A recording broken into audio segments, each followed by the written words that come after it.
Sir ಒಟ್ಟು total ನಿಮ್ಗೆ ಎಷ್ಟು ಕುರಿ ಇದಾವೆ ಅಂತಂದ್ರೆ ಒಂದು 200 ಕುರಿ ವ್ಯಾಲ್ಯೂ ಎಷ್ಟು ಇರ್ಬೋದು ಟೋಟಲ್? ನಾನು ಸುಮ್ಮನೆ ಕುತೂಹಲ ಕೇಳ್ತಾ ಇದ್ದೀನಿ. ಒಂದು 20,000 ರೂಪಾಯಿ ಕುರಿ ಸರ್. ಒಂದು ಕುರಿಗೆ 20,000.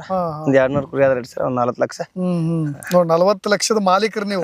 ನಿಮ್ ಜೊತೆ ಇವತ್ತು ಆಕ್ಚುಲಿ ನೀವು ಇನ್ನೊಬ್ರು ನಿಮ್ಮಲ್ಲೇ ಕೆಲಸ ಮಾಡೋರು ಇವರು. ಸರ್ ಏನ್ ಹೆಸರು ನಿಮ್ದು?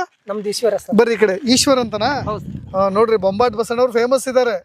ಅವರು ಕುರಿಗಳನ್ನೆಲ್ಲ ನೋಡ್ಕೊಳಕಿದ್ರೆ ಎಲ್ಲ ಕುರಿಗಳು ಬಂದು ನೋಡ್ರಿ ಆ ಕಡೆ ಎಲ್ಲ. ನೀವು ಎಷ್ಟು ಜನ ಇದ್ರು ನೋಡ್ಕೊಳಕ? 5 ಜನ ಇದ್ರು ಸರ್. ಹೌದಾ? ನೋಡ್ರಿ ಹೊರಗೆಲ್ಲ ತುಂಬಾ ಒಳ್ಳೆ ಮನುಷ್ಯ ಬೊಂಬಾಟ್ ಬಸಣ್ಣ, ಬಹಳ ಪ್ರೀತಿ ಅಕ್ಕರೆ ಎಲ್ರಿಗೂ. ನಿಮ್ಮನ್ನೇ ಎಷ್ಟು ಪ್ರೀತಿ ಅಕ್ಕರಿಂದ ನೋಡ್ಕೊಳ್ತಾರ? ನಮ್ಗೂ ಚಲೋ ನೋಡ್ಕೊಂತನ್ರಿ. ಹೌದಾ? ಅಗ್ದಿ ಪ್ರೀತಿಯಿಂದ ನೋಡ್ಕೊಂತನ್ರಿ. ಏನೋ ಉಣ್ಣಾಕ್ ತಿನ್ನಕ್ ಬೇಕಾದ್ರೆ ಎಲ್ಲಾ ತಂದು ಕೊಡ್ತಾನ. ಎಲ್ಲಾ ಚೆನ್ನಾಗಿ ನೋಡ್ತಾನ್ರಿ. ಅವರೆಲ್ಲ ಇಲ್ಲಿಗೆ ಮನೆಯಿಂದಾನೇ ತರ್ಬೇಕು ಇಲ್ಲಿ ಊಟ ಎಲ್ಲ. ಹೌದಾ?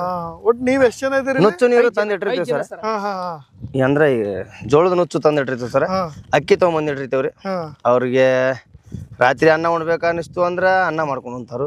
ಮುಂಜಾನೆ ಸಂಗಟಿ ಅಂದ್ರೆ ನಾವು